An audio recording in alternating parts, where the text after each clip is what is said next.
What is your opinion on teenagers and cell phones? Because that seems to be where a lot of this problem is coming from, what I'm reading and what I see. And I don't allow my teenager to have a cell phone. He has a gab phone that won't do anything. It'll text and it will call. Because I see the damages and I see what happens. You know, I'm just get your take. You're the expert on it. But from what I've seen, I don't know that teenagers should have cell phones, at least that have social media and stuff. To be honest, I think cell phones, social media, I think it ruined all of us, including adults, right? Oops, I didn't mean to cover up my microphone, but I think it ruined all of us. I mean, I think there was a clear shift in society when everybody started becoming focused on this instead of the people in front of them. Welcome to another episode of Best of Johnston County, brought to you by Breeden Law Office. Our host, Jonathan Breeden, an experienced family lawyer with a deep connection to the community, is ready to take you on a journey through the area that he has called home for over 20 years. Whether it's a deep dive into the love locals have for the county or unraveling the complexities of family law, Best of Johnston County presents an authentic slice of this unique community. Hello, and welcome to another edition of the Best of Johnston County Podcast. I'm your host, Jonathan Breeden. And on today's episode, we have the owner of 180 Counseling, Sarah Coates. And we're going to talk to her about how she got to Johnston County, how she started as a one-person shop, how she grew to one of the largest single mental health providers in the entire state of North Carolina in just 17 years, and what she loves most about Johnston County. But before we do that, I want to invite all of you to like, follow, and subscribe to this podcast wherever you're seeing it on Apple, Spotify, YouTube, LinkedIn, TikTok, Twitter, or any of the other social media pages of the Best of Johnston County Podcast. The Best of Johnston County Podcast comes out every single Monday, so please come back every Monday and check for new episodes, and go back and listen to some of our previous episodes. We've had a lot of great guests, and if you love Johnston County as much as I do, I think you will find most all of the guests we have exciting and interesting, and I promise you, you will not listen to a single episode of this podcast without learning something about the county that you love so much, which is Johnston County. Welcome, Sarah. Hi, thank you. Hi, no problem. So let's start with, I know you, you know me, but I'm going to ask you, because many of the listeners probably don't, what's your name? Where are you from? Well, I'm Sarah Coates, and I'm the CEO and founder of 180 Counseling, and I'm originally from Fayetteville, but I've been a Johnston County resident for about 23 years. Oh my goodness. So where'd you go to high school in Fayetteville? I went to Fayetteville Christian School. Okay. In Fayetteville. And then I went on to Methodist University, also in Fayetteville. And then I went to Campbell. Man, you haven't gotten far. I haven't. We went to Italy for our honeymoon. That's probably the farthest stretch. The farthest stretch you've been. That's crazy. Well, that's cool. That's cool. So I think when you went to Campbell, you ended up getting a master's in education, right? Yeah, it's a master's in education with a concentration in counseling. I started off as a school counselor at Riverwood Middle School and West Clayton, kind of split time between there. And while I was in the schools, working in the schools for a number of years, I decided to pursue some professional certifications to do licensed professional counseling.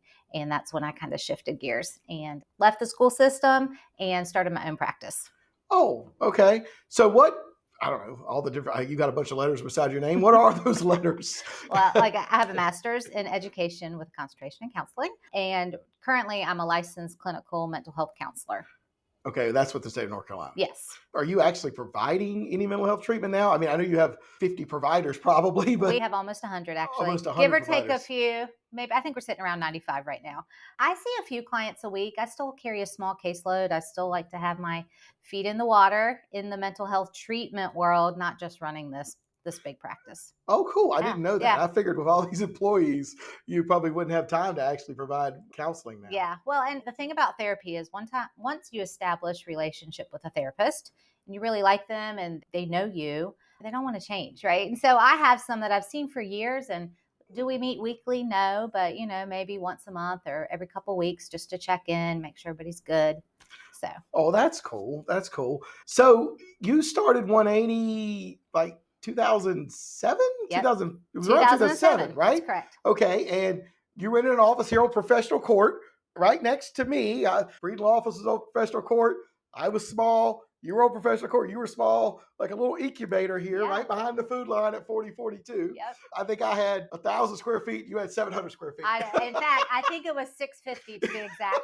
And my husband built the desk. We bought one from Staples, and I remember him putting it together in that space. We painted the walls. It was literally one person shop. No doubt. And I think I may have brought like a welcoming gift or something because you were new to the neighborhood or whatever. Yeah. So what was your goal when you started? My goal, honestly, was just to do counseling, provide counseling for, and I was working with a lot of kids and adolescents at the time because I had been in school counseling. I had a passion for working with children, wanted to do more counseling. And so really that was just my goal, is just to, and honestly, it was just to work part-time and eventually have a family and kind of be able to work a little, raise my family, and do what I loved, which was provide counseling. Okay. But that changed. Right. So when does that change? Because for the first couple of years, it was just you. It was me. Ironically, what happened was I started and then I got pregnant. And so my husband and I were expecting our first child. And I thought, oh my gosh, what am I going to do with all these people I have? And a psychologist out of the blue reached out to me and said, hey, I'm looking for some space to rent. Can I come over there? And so I met with her and I said, can you also see these clients while I'm on maternity leave? And then she just stayed. And then another mom came. She was a mom, by the way, also working part-time. And then another mom called me, happenstance, whatever, I say God, but whatever. By coincidence, another mom called me and she wanted to do part-time therapy. And so we were just kind of sharing this small little office space. It had 2 small rooms. We just split up the week, however we did it. And then it just started growing from there.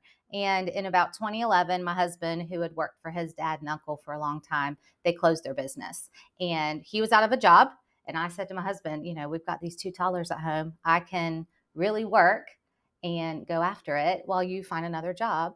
And that lasted about 30 seconds. I always laugh because he was like, I'll stay home with the kids. And that lasted about 30 seconds. And then he found another job. Oh, man.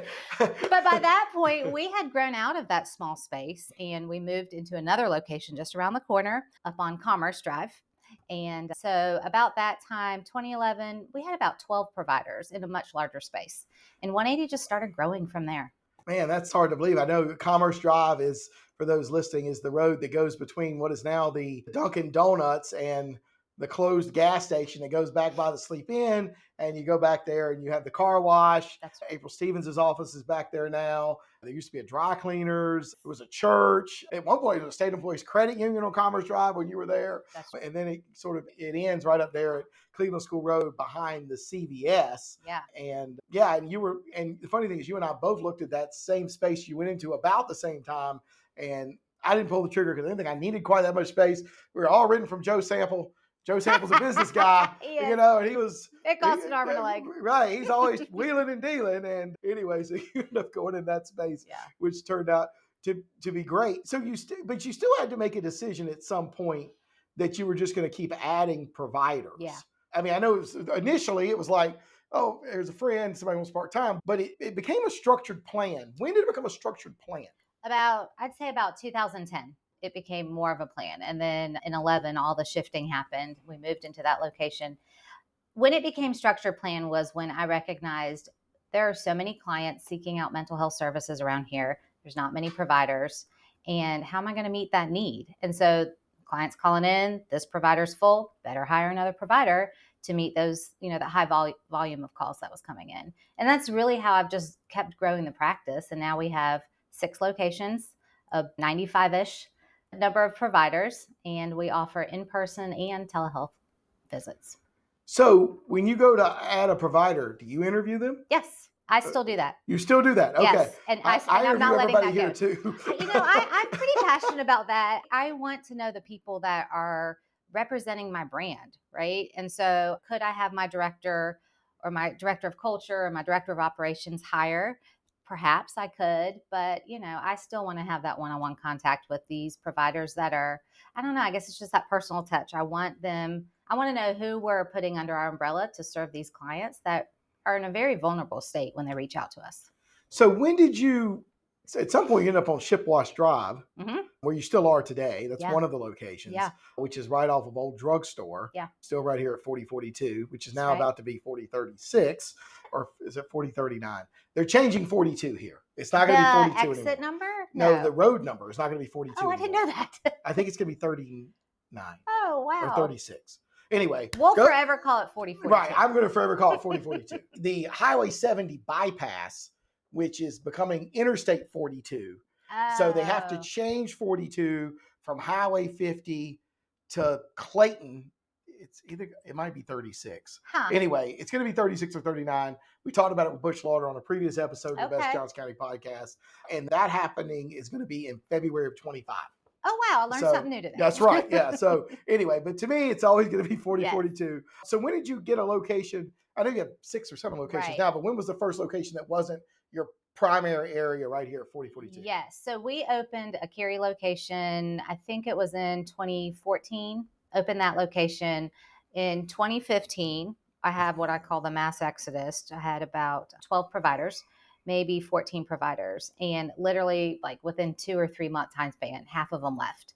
And changed up some business models, some business practices, put some structures in place that my attorney recommended. And people don't like change, And so they left. And I thought, oh my goodness, it's going to be, me, myself, and I. Everybody's leaving. Oh, well, I still have a license. I can do this on my own, right? But you know what? It turned out to be the greatest blessing. Within a year, we had 3 locations and 28 providers. And so we just kept growing. It's, I always say it's one of those things like you have to prune a tree for it to keep blossoming and growing. And so I was totally fine. It worked out okay. Yeah, well, and then so the Cary one, I guess, is right there, I-40 Harrison Avenue. Well, that's our other Cary office. So we opened our first Cary office it was also called Executive Place off Kildare Road. And we were there for a few years. And then we took a new location off 64, kind of right there at the Cary Apex line, so to speak. And then we opened the Harrison Avenue office. Okay, yeah, I see. That happened after COVID. Okay, well, I see the Harrison Avenue when I go over there to go to the Chick-fil-A and the Bass Pro Shops right there across from SAS and the Umstead Hotel. Mm-hmm. It's a great visibility location for you, for sure. When did you go to Clayton? We opened Clayton. Oh, man, you're challenging my timeline. Okay. Here. Let me think. Clayton, I know you have one in Clayton. We did. We opened Clayton also after COVID. So COVID really just helped expand our practice, to be honest. More and more people reached out, obviously, for mental health counseling. It was on the forefront of everybody's mind. And so let me think here. We opened Raleigh in May of 2020. And then we opened the Harrison Avenue office in 21. And then I think that was June of 21. And then in December of 21, we opened the Clayton office. Okay. Yes. So now you went to Wilmington somewhere. And then we opened Wilmington last July. So that was July of 23. Okay. We opened that office. So what was your thought going that far away? My thought was, I love Wilmington and I want to hang out in Wilmington. Let's open an office there. You sound like me. That is, I've thought about expanding once I get this figured out a little bit better. I was thinking about Wilmington, an underserved area, a fast-growing area. Very fast-growing. Also like Johnston County as far as like the growth in the population movement there. And my director of operations, she came to me and said, I really want to move to the coast. I said, well, selfishly, I'm going to say, if you move to the coast, you have to help me open this office. And so that's what we did. Oh my goodness. Yeah. That's great. Yeah. It's funny. I've had, attorneys go and I had an exodus one time when I lost 3 out of 4 of the attorneys that I had at the time. And that's where you have to do some soul searching. And they left for their own reasons. I don't know it was particularly me. They all had their own reasons for what they wanted to do. But I did have to think more about the culture of what I wanted to do, the training I was able to provide because I was working with younger attorneys. Yeah. And I think we do a much better job of that now. And I'm sure you do a better job supporting your providers now than you would have done, say, 10 years ago. Absolutely. I mean, you learn so much in business, and we're 17 years in business, right? So you learn a whole lot the first 5 years, you learn a whole lot that first decade. And I think you just keep learning, as you run it. Well, you don't stop learning. And the one thing that I talk about when sometimes I go talk to lawyers about scaling and growing, and I gave a talk back in May of this year in Charlotte to a group of lawyers, and I titled it, Make a Decision. Like you just have to make a decision to be better. Right. And that's whether it's in business, whether for your mental health, whether it's in counseling, like every day, you should wake up and think, how can I be better today? And it'll be 1% better is fine. But just how can I be better today than I was yesterday? And the only way to be better is to make a decision to be better. And don't get in this paralysis analysis. And I'm definitely not a counselor, you are, but like, I think a lot of people get stuck in this sort of anxiety and they think about all the things that can go wrong. And so they don't take the first step when, if they would take the first step, it's probably going to be fine. 95% of the stuff they're worried about is not going to happen. And if it starts to not go well, you're going to make a different decision before you get to whatever worst case scenario you put in your head. And we all do this, but you have to keep making decisions to move forward. Yeah. And you just said the thing. 95% of what you're worrying about is not going to happen. And that's anxiety right there in a nutshell. And it keeps people stuck from moving forward. I agree. Yeah, and the anxiety, and I listen to too many podcasts probably, but it may have been Mel Robbins, and she was saying, love her. Yeah. Right, she was saying, her whole thing is 5, 4, 3, 2, 1, right? Like just count 5, 4, 3, 2, 1, go. Get up out of bed, don't hit snooze, do something. She's a lawyer, and I mean, she was not trained. She just knew she needed to be better given where she was and all of this, and who knew she would become best-selling author and podcast and all that stuff over just sort of basically kicking herself in the butt saying, I got to be better. My family needs me to be better. I got to be better. They'd had a business go under and they'd lost all their money, and that's an interesting story, but anyway, so what differentiates 180 from the other counseling out there? Well, all of our providers are licensed. And I think the best thing about 180 is because we're so large, we're just like this large referral network. And we serve so many members of one family unit. So we're not just trauma therapists or just child therapists, right? If it's a family unit and maybe the mom and dad need some marriage support, we have marriage therapists. And then now their kids need support. Maybe they're going to go through a divorce. Now we've got child therapists all under the same house. And then maybe, a tragedy occurred and they need some trauma therapy. We can just keep it moving, but all under the same umbrella. And so I think that's the really beautiful thing about my practice is everybody's able to be served. They don't have to go here and there and work all these different schedules.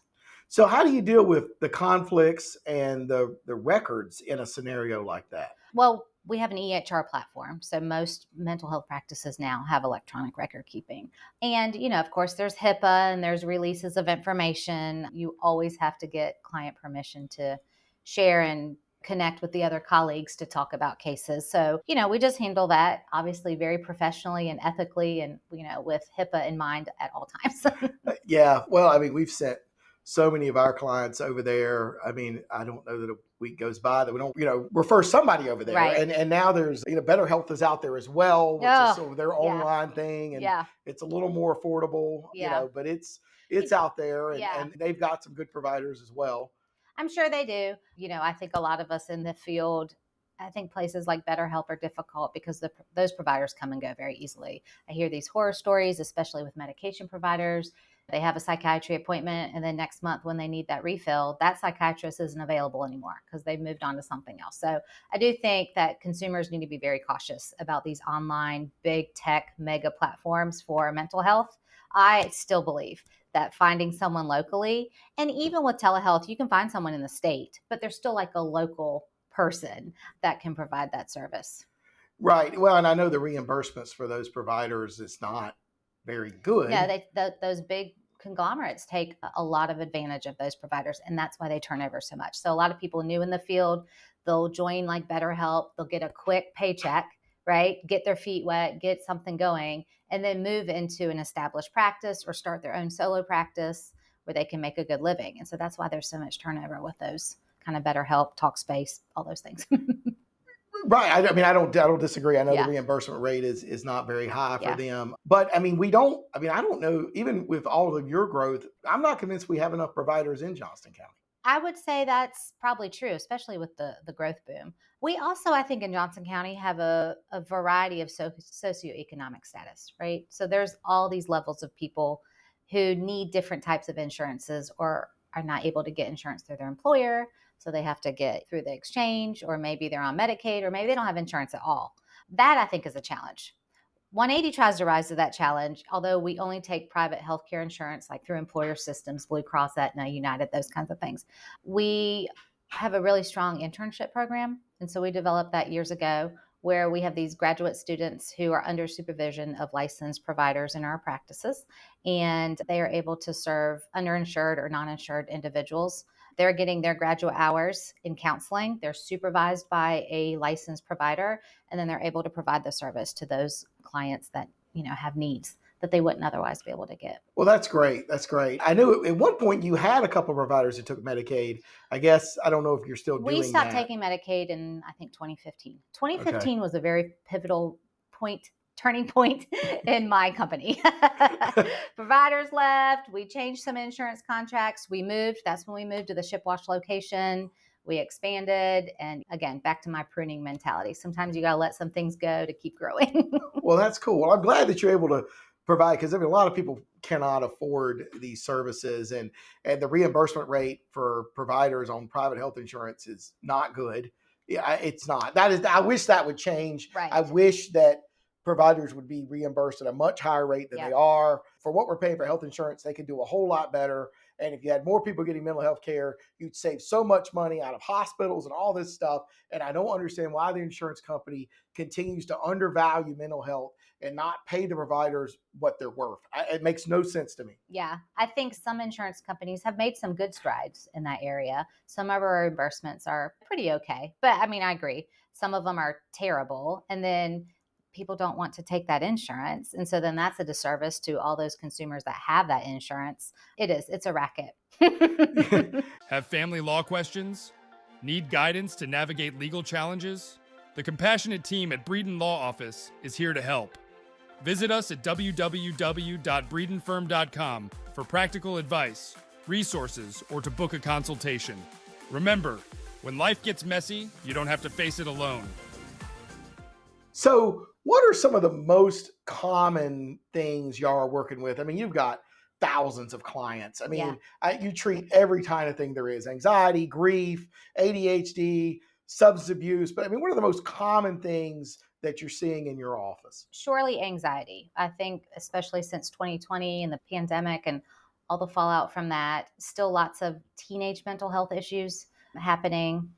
So we get lots of teen referrals, lots of kids being seen. Stress, anxiety, substance use, unfortunately, continues to increase. So we see quite a bit of that too. We have a good number. A lot is relative, right? But we have a number of licensed clinical addiction specialists across the practice. Well, and I know you've started getting into the substance abuse more. Mm-hmm. I know you've got a new program coming. Yep. Talk a little bit about that, because, when I was doing a lot of criminal defense and I was doing DWIs and some of the drug charges, I could have used this program that you're about to start. So tell us a little bit about that. We are going to launch later this winter. No hard timeline yet because we're doing all the back end work currently. But the plan is to launch substance abuse IOP, which is intensive outpatient programming for substance abuse, individuals with substance use issues. So sometimes people, they have a substance use issue. They're really trying to get sober, and one time a week with an addictions counselor is not enough. But they're not so high level that they have to be in a detox center and an inpatient rehab.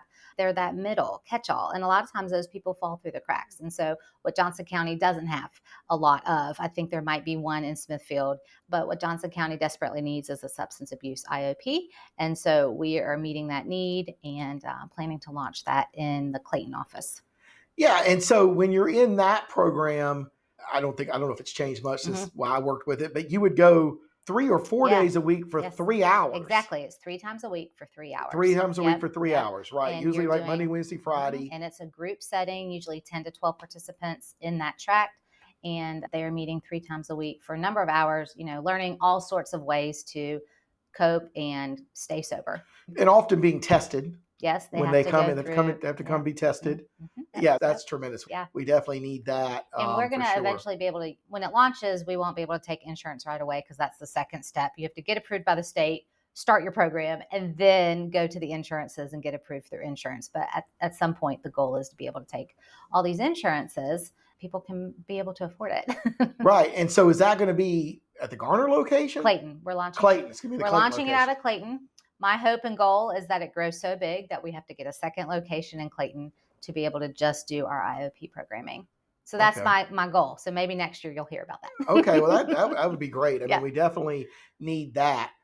What is your opinion on teenagers and cell phones? because that seems to be where a lot of this problem is coming from, what I'm reading and what I see. And I don't allow my teenager to have a cell phone. He has a gab phone that won't do anything. It'll text and it will call. Yeah. Because I see the damages and I see what happens. I'm just get your take. You're the expert on it. But from what I've seen, I don't know that teenagers should have cell phones, at least that have social media and stuff. To be honest, I think cell phones, social media, I think it ruined all of us, including adults, right? Oops, I didn't mean to cover up my microphone, but I think it ruined all of us. I mean, I think there was a clear shift in society when everybody started becoming focused on this instead of the people in front of them. So I think that's the start of it. But certainly teenagers, I have 2 teenagers. In my house, the rule was and is no social media till 14. Do they have cell phones? Unfortunately, in 2020, when everything shut down, my youngest was in 3rd or 4th grade. And within just a couple of weeks of no contact with any friends, she got very depressed. I watched it happen and it was very scary. And so unfortunately at age 10, I gave her an iPad so that she could FaceTime with her friends, right? So that's unfortunate because then I think it just shifted everything, right? She was able to have this electronic access. And so yes, my kids have cell phones. I do. I think it's impacted teenagers. I watch them. I watch my own. Snapchat constantly, they know the location of all their friends. I hope maybe 50 years from now, we'll look back and say that was terrible. What were we doing? And it'll pivot the other way, swing the other way. Right. Well, what can parents do? I mean, I understand it's not realistic for kids maybe not to be on social media now, given where society is. What can they do to do better with it? Yeah, I think they can set limits, like off the phone at 10:30, whatever your time frame is. Put the cell phones on the charger in the downstairs kitchen area overnight so that the kids aren't laying in bed up on their phones all night long. Obviously, sleep is a huge factor, I think, in teen mental health, right? Not getting enough sleep. And so limits on cell phone use. I think it's unrealistic for a lot of families to say no cell phone, especially, parents are working maybe late hours. The kid rides the bus home from school. The parent wants to know the kid made it home. Right. So, I mean, there's those. Who has a landline anymore? I don't even know. So I think limits on the use, limits on when kids get on social media or what platforms they're even allowed on. That's kind of how we do it. We kind of titrate. Like you can get on one social media platform at 14, and then next year we'll let you get on this thing. And to be honest, there are some social medias that were banned in my house altogether. Which ones are banned in your house altogether? TikTok is banned altogether. For a long time. I just think that. I mean, I know people love TikTok. It's fun and whatever. There's a lot of tragic stuff on there. I also think I don't know. It's my personal thing. I think it's kind of a waste of brain cells to sit there and watch people dancing all day long. I'm like, go do something with your brain. Like, do some math homework, please. Right. I can understand that. And, there are devices out there for parents who don't want to give their kids an actual cell phone. We've had success with my 14-year-old. Yeah. I mean, he's not happy about it. Right. He has a Gab phone. So he can text, he can call, and it has like 3 apps. And one of the apps is the Bible app. Yeah. Which is great. Yeah. He's like, it doesn't have any apps. It's got the Bible app. You can read the Bible. And then there's also these pinwheel phones as well. I believe they're called. I haven't even heard of that. Yeah, I think I'm right about that. Don't quote me, but I think a pinwheel, which again is a phone similar to Gab. It works off cell towers. It has very limited apps, no social media. Right. So you can maintain that contact and not have them on social media. I do think, time limits, now all of these things, you can put a time limit, so many minutes a day, so many hours a day. I think it's great. The parental controls of what you can look at on the internet browsers, all of that stuff is available. And it's easy to find. You literally just search up what parental controls there are and you can load them on the phones. I don't think it's the cell phone itself. I think it's the social media apps that are really the detrimental piece. I don't disagree.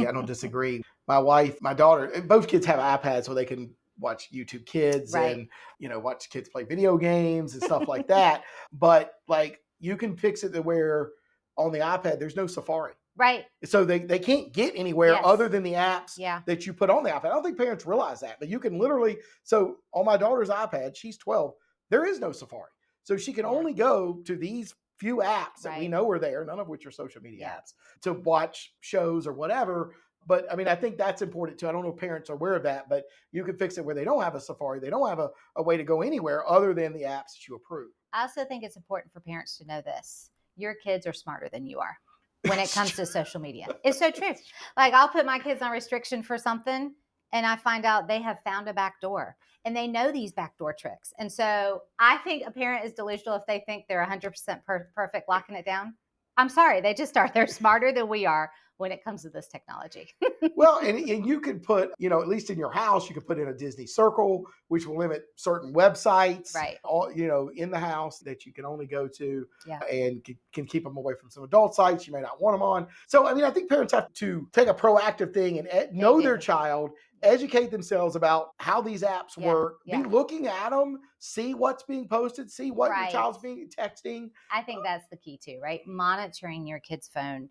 Like, I will grab my kid's phone in a second and start scrolling. No, don't look. Oh, if you don't want me to look, this is a problem, right? And I start opening stuff. And I think that is what parents are so busy these days. 2 working parent households. They come home, they're exhausted from working all day. Like, do they even want to be monitoring cell phones? But I do think it's a responsibility as a parent. If you're giving your kid a phone, you better look at it. Well, you're paying for it. It's yours. Right. Look at it. And we're not going to have time on this episode, but how many cases I've been in where somebody has been charged with child pornography because now these teenagers send nude pictures of each themselves to each other. And, we usually have at least one of those cases going on is related to a domestic case that we have, or we're tangentially involved in a criminal case. We don't do a lot of criminal anymore, where that is going on almost all the time. And these kids don't realize it. And the immense pressure that kids are, especially young women are, into sending these pictures. And then once those pictures are sent, they can go everywhere. And they often do. And that's not good. No. And I think it starts with the parent. This is just my personal opinion. Moms to daughters, dads to sons, having these really honest, gut-wrenching conversations with these kids. Like, this is what's out there, and like, no holds barred. Just talk about it, And I think parents sometimes, they get squeamish. They don't want to talk about all those things, but you have to. Yeah. And Netflix had the documentary, the Social Dilemma, I guess. I watched that. And then Amazon Prime had one, and I've forgotten the name of it, but the one on Amazon Prime was done by a group out of Denver, Colorado, that catches child sex predators. And a lot of that documentary was interviewing groups of teenagers about these requests for nudes and all of this types of stuff. And I've forgotten the name of it, but it was on Amazon Prime about 2 years ago.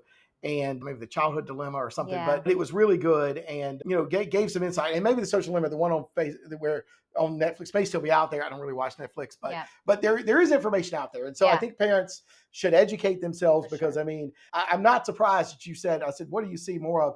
And you said, I see teenagers, and that's the truth, and we see that in this office as well. And it's unfortunate, but it is the society we live in now.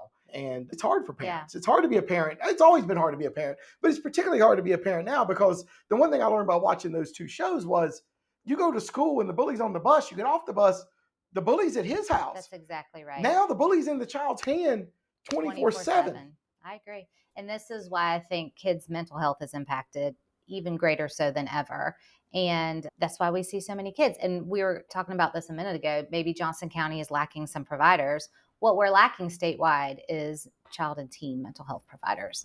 That definitely, we need more and more of those. I agree. And hopefully they're going to be able to build that hospital in Garner. I know there's been a fight because of certificate of need, which I've said many times on this podcast is pointless. I think everybody should build whatever hospitals they want to build. Right. And Wake Med shouldn't be able to stop Rex from building a children's mental health hospital in Garner, because they've got one in Raleigh and that kind of stuff. I think that we should just have a free market and have all the providers build as many mental health beds as possible and go from there. And maybe with the new legislature next year, we'll start to see some rollback of that, and we'll see more beds built, because I think the providers recognize, UNC Health does for sure. I think Wake Med does for sure.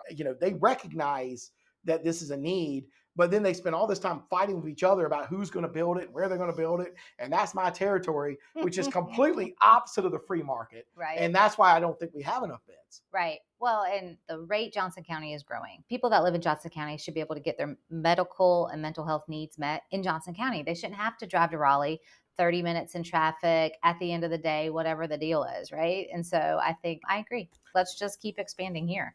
Well, let's hope so. And I think we're going to see some more, with the Copper District in Clayton, that's going to have medical space. They just opened up the Indian Scopi, I can't say it, center in Clayton next to the hospital there. I wish I could say that word. Endoscopy. That's it. Yes. That's it. Thank you for saying it, because I cannot say it. That's now open. That's Yeah. going to provide a lot Right. of new providers Right. here in Clayton as well. And so that's great. So anyway, well, I could talk to Sarah Coates all day. Usually when her and I start talking, 2 hours go by. This podcast isn't 2 hours. So well, the last question I ask everybody is, what do you love most about Johnston County? Johnston County. What I love most about Johnston County, I don't know. It's home now. I've been here for 23 years. I mean, almost longer than I lived in the other place. So I like the variety that Johnston County brings. I'm a country girl. I still like that flow, and I have cows in my backyard, or I can drive, up the road to the grocery stores. And so I think that's the variety that Johnston County still. You can walk out in the evening and you can see the sunset. If you're sitting in Raleigh somewhere and you walk in your backyard, you're probably not going to be able to see the sunset. That is why I love Johnston County. Well, that's great. That's great. Still rural enough. It's Yep. got some of the big city things, but it's rural enough. Everybody still sort of knows each other, Yes. or you'll know somebody anyway. Yeah. And that's tremendous. Well, we'd like to thank, if somebody wants to get in touch with y'all, how's the way to get in touch with y'all? Our website is 180nc.com. So that's ONE80, the number, NC.com. And you'll have access to all of our information. We provide medication management services now. Of course, we provide mental health therapy for all age ranges. We take a lot of different insurances.